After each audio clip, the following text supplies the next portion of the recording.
कहने का भाव ये है कि पुण्यात्माओं, ये नहीं कहा जा सकता कि वेद और गीता और पुराण कुरान ये झूठे हैं, नहीं। इनमें ज्ञान उसी सत्र का है जैसे मैट्रिक के सिलेबस में, 10वीं के सिलेबस में 10वीं तक का ही उसमें नॉलेज होता है, बीए और एमए का नहीं होता, उसके लिए बुक्स अलग बनी होती है। सिर्फ इतनी सी बात है कि हम पहले जो पढ़ाई पढ़ रहे हैं वो तो पढ़ चुके, अब आगे पढ़ना है, अपने नेक्स्ट क्लासेज में होना है। ये जो पढ़ाई आप पढ़ रहे हो अर्थात जो साधनाएं आप करते रहे अभी तक कर रहे हो, ये तो जन्म और मृत्यु 84 लाख योनियों में एक बहुत लंबा प्रोसीजर बना रहेगा।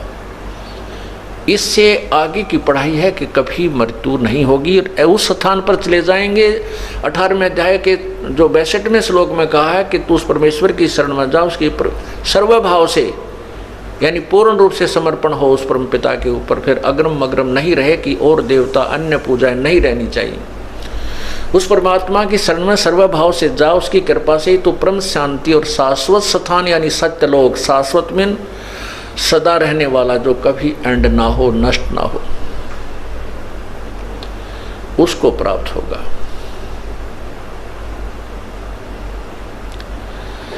अब हमने वो पढ़ाई पढ़नी है जो कभी नष्ट ना हो, जो हम कभी मृत्यु में ना आवे। आज हमें अपने बच्चों में, अपने परिवार में, अपनी कोठी और कार में कितने जो ना आसक्त हैं और कितने प्यारे लगते हैं, और अपने शरीर पर अपनी जान बचाने के लिए हम 100 प्रयत्न करते हैं।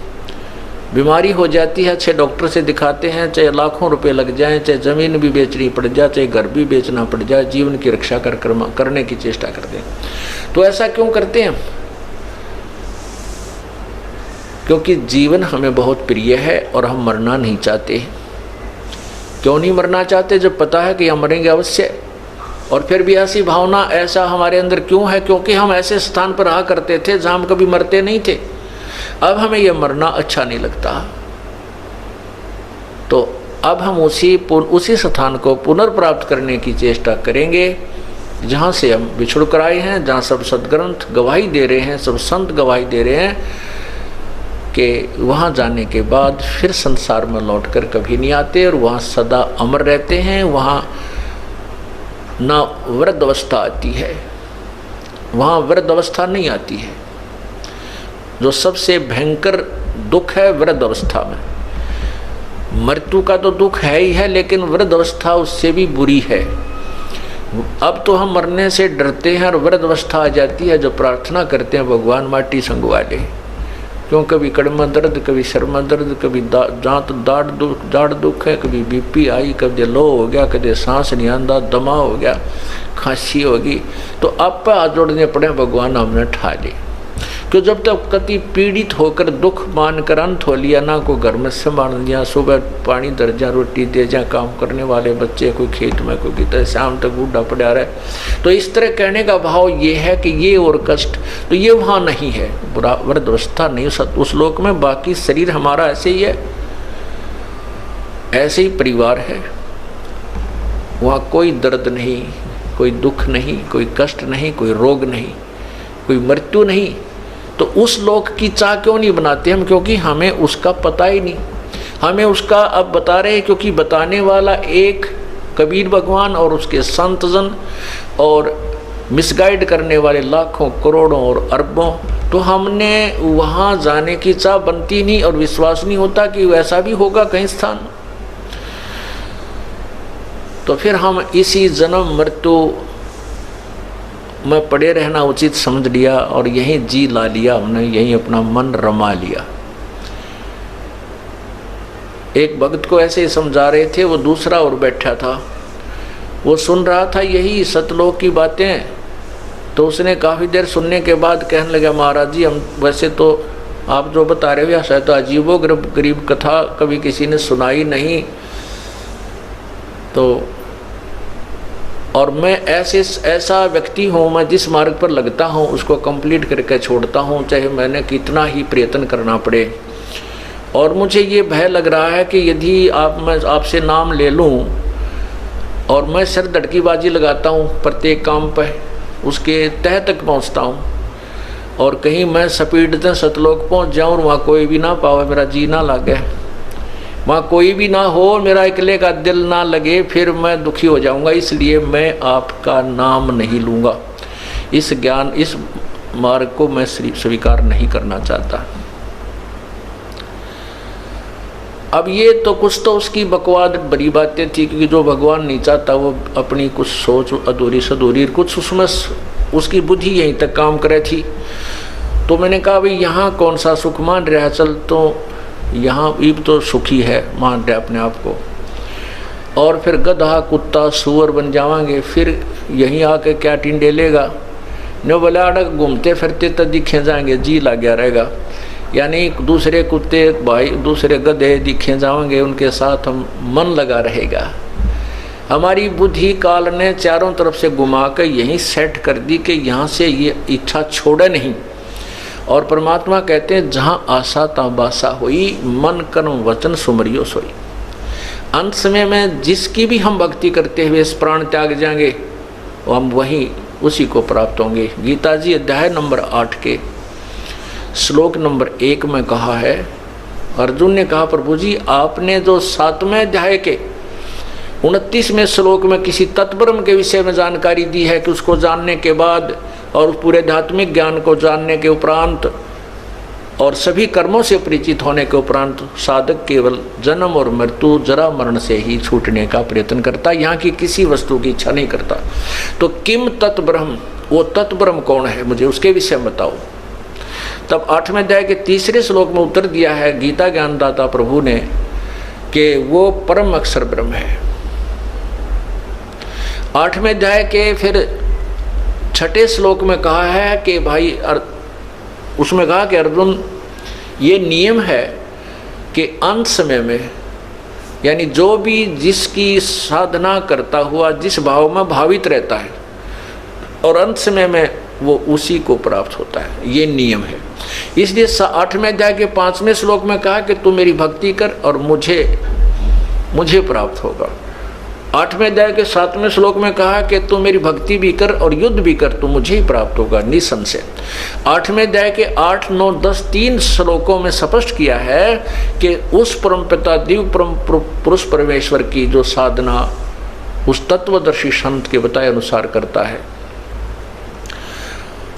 और भक्ति के कमाई के योग बल, योग माने भक्ति, बल माने शक्ति, उस भक्ति की शक्ति नाम की कमाई के आधार से अंत समय में उसी को प्राप्त हो जाता है। जहां आशा ता बासा होई, मन कर्म वचन सुमरियो सोई।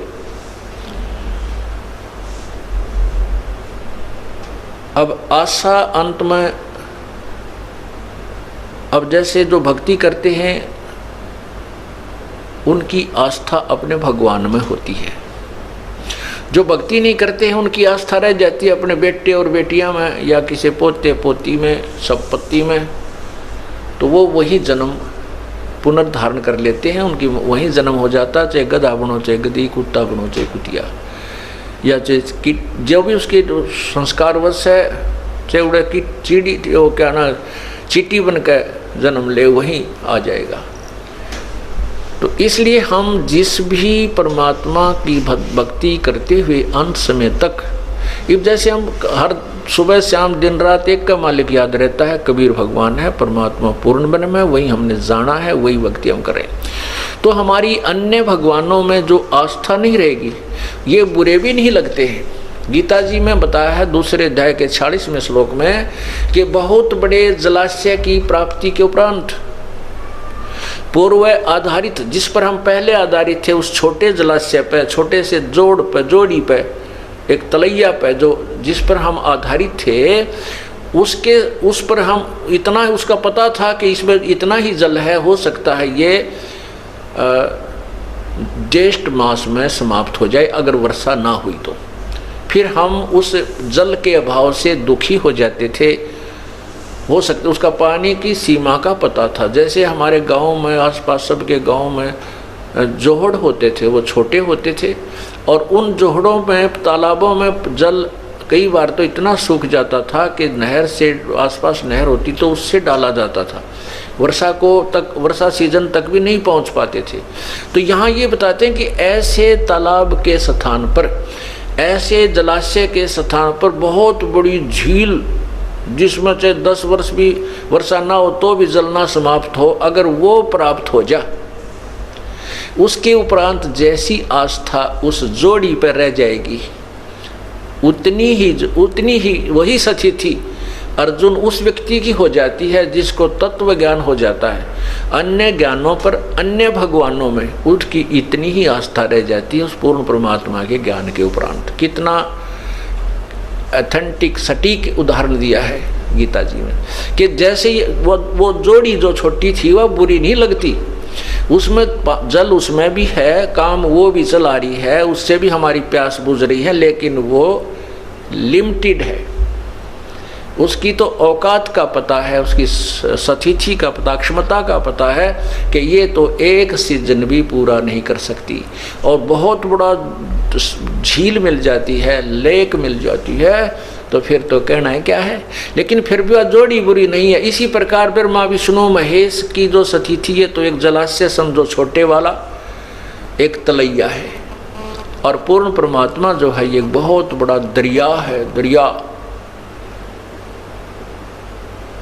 जैसे गंगा दरिया है, कितना निर्मल नीर है, और किसी भी सीजन में उसका जल समाप्त नहीं होता। इस प्रकार कबीर परमात्मा को गंगा दरिया समझें। जैसे दादू साहब जब परिचित हुए उस परम पिता कबीर परमेश्वर की महिमा से, उन्होंने भी यही कहा कि और संत सब कूप हैं और कहते झरीता नीर, दादू अगम अपार है वो